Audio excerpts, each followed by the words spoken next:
Voilà, ils ont toujours essayé pour la biso, et on partage les vidéos astuces. En tout cas, bienvenue dans Coloris Club, ceux qui beaucoup un biso mbala liboso. En tout cas, bon amour.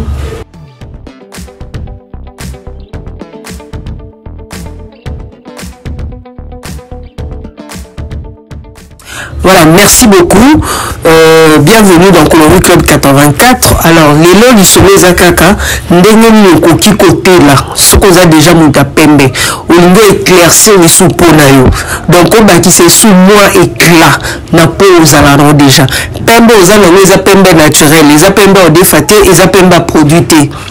Pembe non déjà naturel. Alors, on dit que c'est sous éclat, ou garder temps intact, un temps parfait.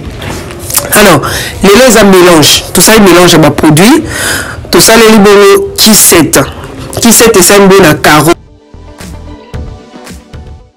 Composition à biso, il y a l'élo, tout ça est la bongo, la lotion et salami bongo, la carotte.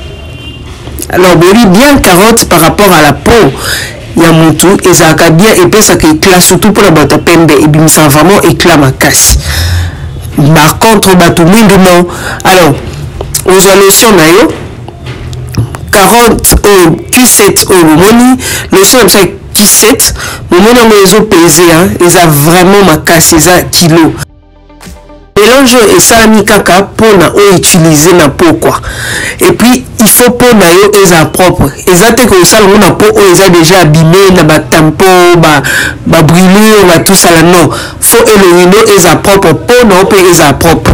C'est déjà un point. De ça rien que le soir. Bien sûr après que au sali partie essentielle et entretien tout le monde comprendre soin d'ailleurs sous colis exfolier et tout ça là après donc on a lotion non pas colis alors lotion on cause bocal non pembeni parce que aux autres qui ça concentré il y a BBC BBC clear baby déjà zaka na concentré aux na aya na kati aujourd'hui aya est très important na ba produit belé à cosmétique alors ba vidéo monsieur yana expliquer aya izani okozwango okati amu na kati o baloli na bocal na yo okozwa lotion na yo o baloli o mélanger bien okozwa 2 cuillerées ya soupe ya lotion na yo ya vitamine E au bakisi na kata mélange wana salaki surtout sur oza déjà na âge avancé à partir à 30 likolo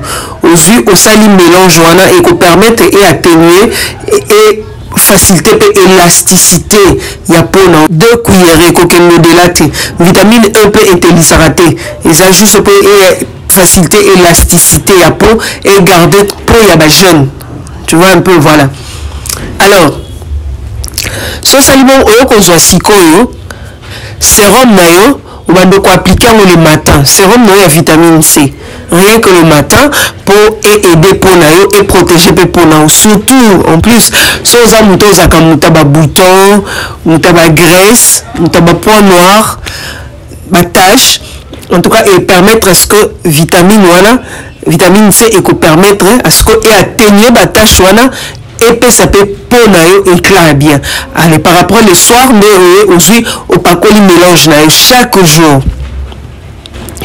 en tout cas 10 jours et belé au moins nayo mon changement et par après après un mois au commis quoi léger au commis pas quoi mouké par contre pendant la journée faut aller ma foot toujours lotion hydratante parce que lotion hydratante ko tambola partout et si que zali c'est pas un problème lotion hydratante nayo et kozala malamu po nayo alors lelo to soukelia vous vous sentez qu'on s'abonner merci Nabilo au revoir.